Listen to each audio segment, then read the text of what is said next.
Friends, DSC జీకెండ్ current అఫైర్స్లో first question, అంటరానితనం రద్దు చేయబడింది అని భారత రాజ్యాంగంలో ఏ అధికరణ తెలుపుతుంది? అంటరానితనం రద్దు చేయబడిందని భారత రాజ్యాంగంలో 17వ అధికరణ తెలుపుతుంది. ఓకేనా. నెక్స్ట్ క్వశ్చన్, వెరు గ్రామానికి ప్రధాని మోదీ ఎన్ని గోవులను బహూకరించారు? ఆఫ్రికా దేశాల్లో రవాండా అనేది మనకు సర్వేగంగా అభివృద్ధి చెందుతున్న దేశం. ఈ దేశానికి తొలిగా మనకు ప్రధాని నరేంద్ర మోడీ, అంతేకాకుండా జిన్పింగ్ ఈ యొక్క దేశానికి సందర్శించారు. ఆ సమయంలోనే ఈ యొక్క రవాండా దేశంలో మనకు ఆదర్శ గ్రామంగా రెరు అనేది ఉంది. సో ఈ యొక్క రెరు గ్రామానికి 200 గోవులను బహూకరించారు. ఈ యొక్క 200 గోవులు అనే సంఖ్యను మీరు బాగా గుర్తుంచుకోవాల్సి అయితే ఉంటుంది కరెంట్ అఫైర్స్గా. 2018 సంవత్సరం నాయుడమ్మ అవార్డు అనేది ఎవరికి లభించింది? ఈ 2018 సంవత్సరంలో మనకు నాయుడమ్మ అవార్డు అనేది గిరీష్ సోహానీ గారికి అయితే లభించింది. ఈ గిరీష్ సోహానీ ఆయన భారతీయ అగ్రో ఇండస్ట్రీస్ ఫౌండేషన్ అధినేత. ఈ యొక్క నాయుడమ్మ అవార్డును Nayudamma centre for development alternative సంస్థ అనేది మనకు ప్రతి ఏటా కూడా ఇస్తూ ఉంది. నెక్స్ట్ క్వశ్చన్, భారతదేశంలో తొలి టెస్ట్ ట్యూబ్ బేబీ పేరేమిటి? భారతదేశంలో తొలి టెస్ట్ ట్యూబ్ బేబీ పేరు హర్ష. ఈవిడ 1986 ఆగస్టు 6 బుధవారం సాయంత్రం 3:46 సిజేరియన్ పద్ధతిలో జన్మించారు. తల్లిగారి పేరు మణిబెన్, తండ్రి శ్యామ్జీ. ఈ యొక్క సిజేరియన్ పద్ధతికి మనకు ప్రాతినిధ్యం వహించినది డాక్టర్ ఇందిరా హిందూజా గారు. నెక్స్ట్ క్వశ్చన్, దేశంలో తొలి పోలియో రహిత జిల్లా పేరేమిటి?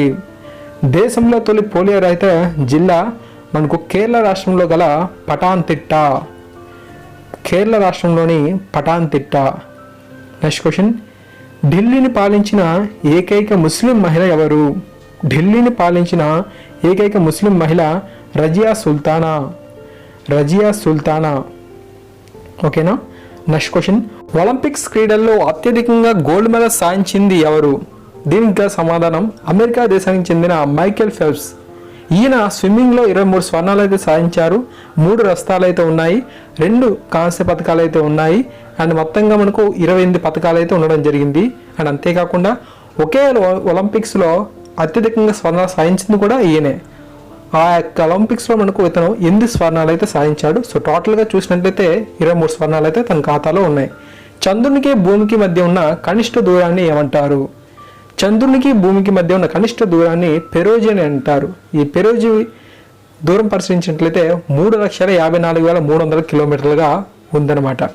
నెక్స్ట్ క్వశ్చన్, భారత్లో జలాంతర్గామి దినం ఏ రోజున జరుపుకుంటారు?